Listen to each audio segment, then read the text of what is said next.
여러분, 인생이라는 집을 짓다 보면 정말 예기치 않게 와르르 무너져 내리는 순간들 한 번쯤은 다들 겪어보셨죠? 오늘 함께 살펴볼 이 잠언 24장의 지혜는요, 단순히 좋은 말씀이 아니라 우리가 철저히 실패하고 절망한 그 바닥에서 어떻게 끝내 다시 일어설 수 있는지에 대한 아주 놀랍고도 개인적인 통찰을 담고 있습니다. 자, 그럼 바로 시작해볼까요? 자, 화면에 띄워드린 이 질문 한번 마음속으로 곰곰이 생각해 보시겠어요? 내 인생에서 나는 과연 몇 번이나 넘어졌을까? 저 역시 셀 수 없이 많은 좌절을 겪었거든요. 상실감, 뼈아픈 실패, 그리고 내 마음처럼 되지 않는 꼬여버린 인간관계까지. 사실 이렇게 넘어지는 건 우리 모두가 겪는 정말 보편적인 경험이잖아요. 여기서 진짜 중요한 건 말이죠. 우리가 넘어졌다는 그 사실 자체가 아니라 그 바닥에 엎드린 채로 우리가 어떤 선택을 하느냐, 바로 이겁니다. 자, 첫 번째 주제입니다. 인생의 집 짓기에 대해 먼저 살펴볼게요. 우리가 다시 제대로 일어서는 법을 알려면 먼저 우리 삶이라는 이 집의 청사진부터 이해해야 합니다. 여기에는 세 가지 필수 단계가 있어요. 먼저 설계하는 지혜, 뼈대를 아주 단단하게 세워주는 명철, 그리고 그 안의 빈방들을 아름답게 채우는 지식입니다. 나이가 1살, 2살 들수록 참 절실히 깨닫게 되는 게 하나 있죠. 돈이나 사회적 지위로 대충 번지르르하게 지은 집은요, 태풍 한번 불면 그냥 무너져 버린다는 거예요. 오직 하나님의 지혜로 기초부터 탄탄히 세워진 산만이 그 거센 폭풍우를 끝내 견뎌낼 수 있습니다. 이어서 두 번째 주제, 환난 속의 진정한 힘입니다. 내가 만일 환난날에 낙담하면 내 힘의 미약함을 보임이니라. 참 뼈아프게 다가오는 구절이죠. 여러분, 갑작스러운 질병이나 청천벽과 같은 경제적 위기, 이런 거대한 환난은 정말 예고장 하나 없이 들이닥치잖아요. 이때 우리가 그 자리에 주저앉아 완전히 낙담해버리면 안타깝게도 우리는 그저 우리 자신이 얼마나 한없이 연약한 존재인지만을 마주하게 됩니다. 그런데 이 부분에서 아주 흥미로운 사실을 하나 발견할 수 있습니다. 성경에 등장하는 그 위대한 영적 거인들조차도 우리처럼 깊디 깊은 절망의 골짜기를 지나왔다는 사실이요. 생각해보세요.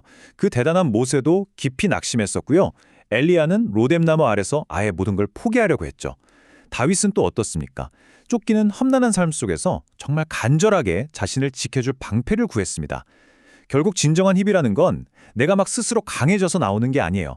내가 가장 연약해진 그 벼랑 끝 같은 순간에 전적으로 의지하는 데서 진짜 힘이 나오는 겁니다. 자, 이제 오늘 가장 중요한 핵심 주제로 넘어가 보겠습니다.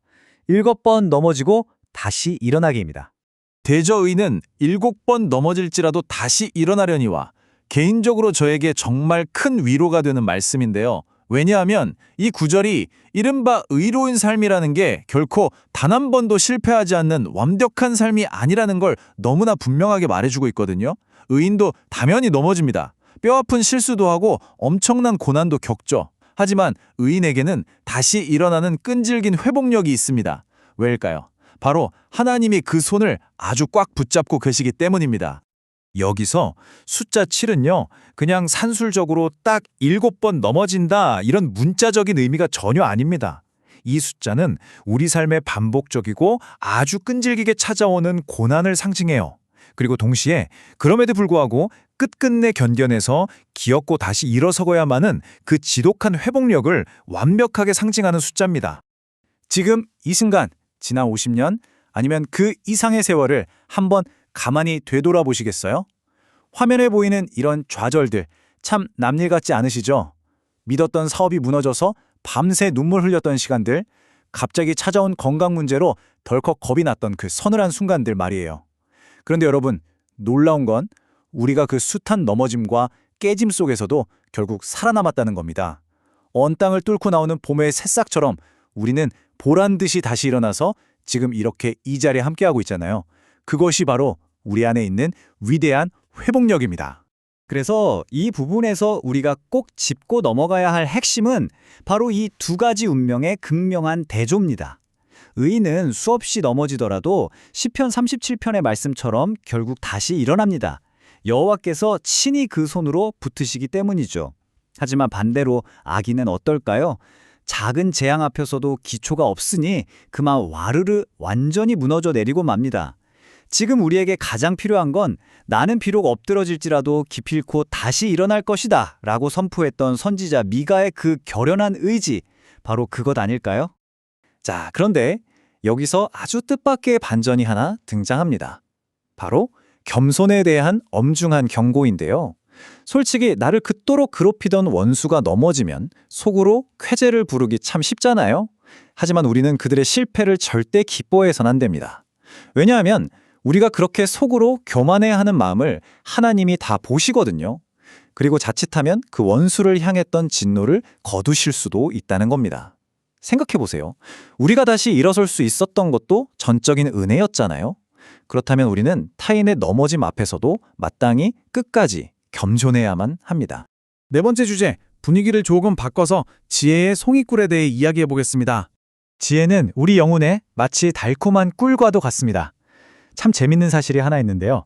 진짜 순수한 꿀은 수천 년이 지나도 절대 상하지 않는다고 해요. 놀랍죠? 하나님의 말씀도 정확히 이와 같습니다. 입에만 달콤한 게 아니라 잔뜩 지치고 상한 우리 영혼에 아주 즉각적이고 영구적인 에너지를 불어넣어줍니다. 바로 이 달콤한 지혜가 우리가 캄캄한 바닥에 7번을 고꾸라져도 다시 번쩍 일어날 수 있게 해주는, 흔들리지 않는 소망의 원동력이 되어주는 거죠. 자, 이제 마지막 5번째 주제, 무너진 돌담의 경고입니다. 지금 화면에 보이시는 이 두 밭의 극명한 시각적 대비, 여기서 우리가 눈여겨봐야 할 가장 흥미로운 부분은 바로 그 결과물입니다. 지혜로 땀 흘려 견고하게 가꾼 부지런한 자의 집과는 완전히 딴판으로요. 게으른 자의 밭은 쳐다보기도 싫을 만큼 가시덤불로 뒤덮여 있고 집을 지켜줘야 할 돌담은 아주 형편없이 무너져 내렸습니다. 영적으로 완전히 방치된 삶이 어떻게 서서히 그리고 처참하게 붕괴하는지를 이보다 더 생생하게 보여줄 순 없을 겁니다. 여러분, 이 게으름이라는 여적은요, 아주 조용히 그리고 정말 달콤한 목소리로 우리를 유혹합니다. 아, 피곤한데 5분만 더 자자. 오늘만 좀 쉴까? 이렇게 말이죠. 그런데 이 작고 사소한 타협들이 하루하루 쌓이잖아요.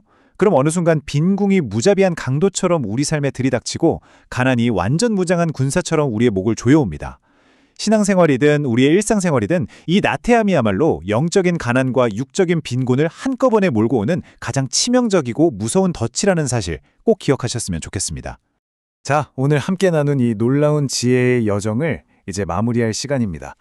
지금 이 순간 어쩌면 여러분 중에는 삶의 그 무거운 짐에 짓눌려서 넘어진 채 숨죽여 울고 계신 분이 있을지도 모르겠습니다. 하지만 화면에 이 질문을 가슴에 꼭 품어주세요. 인생에서 7번, 아니 70번을 넘어져서 무릎이 다 까졌더라도 그건 전혀 중요하지 않습니다. 왜냐하면 우리는 기어코 다시 일어나도록 지음받은 존재들이고 무엇보다 하나님이 지금 이 순간에도 여러분의 손을 아주 꽉 강하게 붙들고 계시니까요. 자, 여러분, 오늘 그 훌훌 털고 다시 한번 힘차게 일어날 준비가 되셨습니까?